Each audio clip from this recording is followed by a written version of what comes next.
Now, here's the second law that changed my life forever in network marketing. I learned the law of sowing and reaping.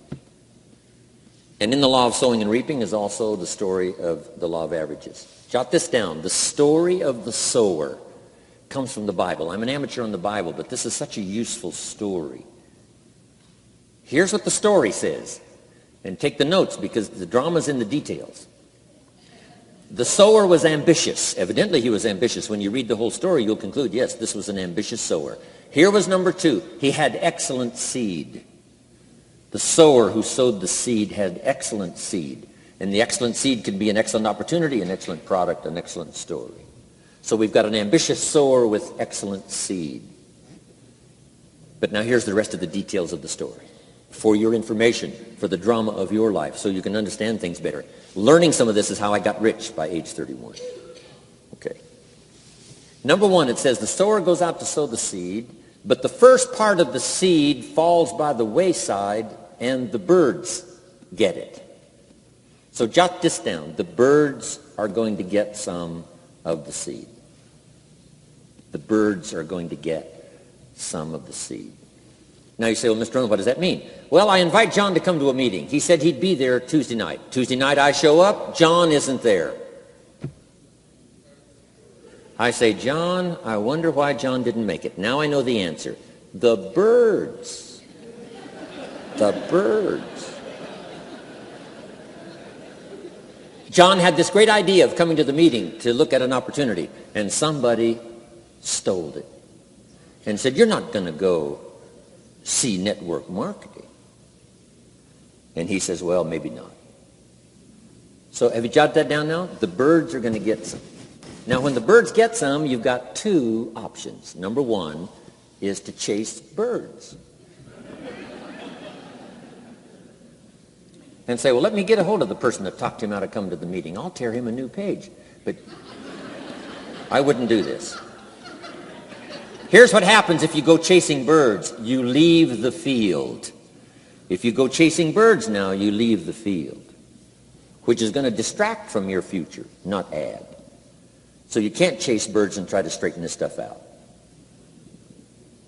Here's what it is. It's just one of those things.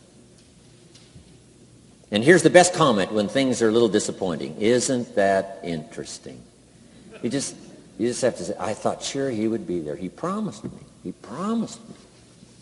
But I know it was the birds. And you just have to say, isn't that interesting?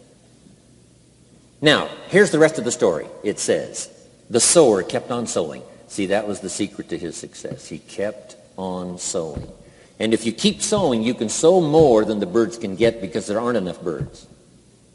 If you keep sowing, there are some birds, but there's not enough.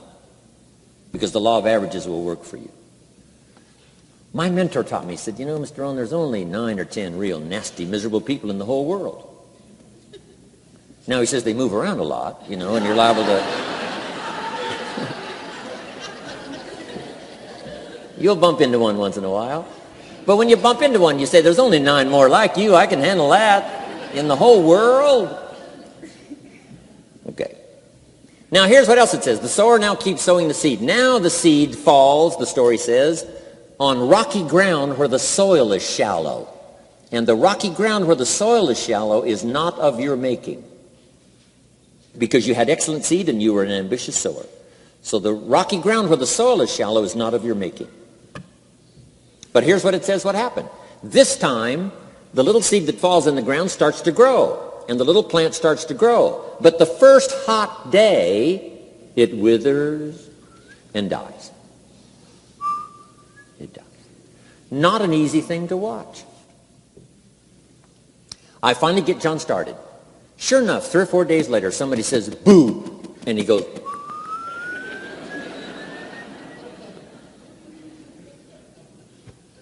He's gone.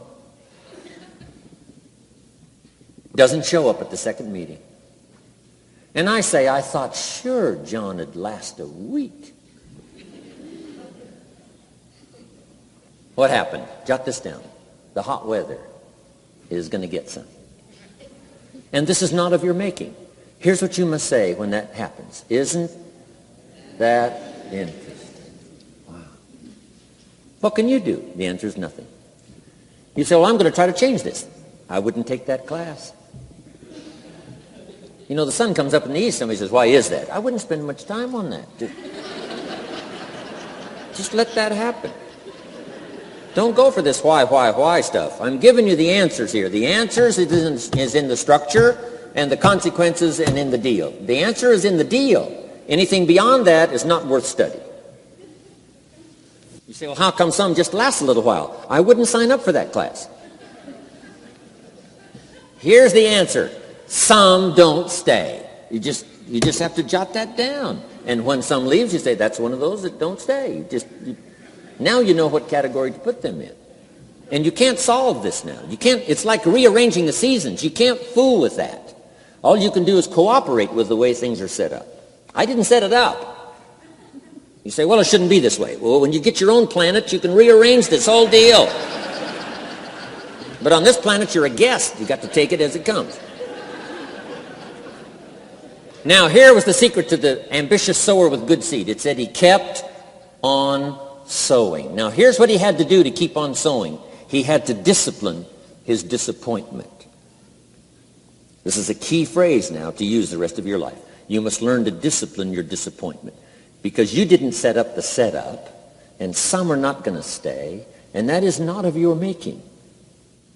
Now, if you made gross errors and you ran them off, see, that'd be different. Now, you're responsible for that. But if it's in the normal course of things, this is the way things are. Now, here's what it says. The sower keeps on sowing. Now it says the seed falls on thorny ground. And somebody says, well, how much of this do you have to go through? Well, hang on. It's not the end of the story now. Now the little seed falls on thorny ground. And now the little plant starts to grow again. But as the little plant starts to grow, the thorns choke it to death. And it dies. So jot this down. The thorns are going to get some. And that's not of your making. And what are these thorns? The story even called these little thorns, little cares, little distractions, little somethings. Who knows what all they are? I say, John, we had a meeting last night. You weren't here. John says, well, I can't make every meeting. I say, why not? You're part-time. He said, well, the screen door came off the hinges. And you just can't let your house fall apart. You got to take some time and fix things up. And I can hear the thorns going,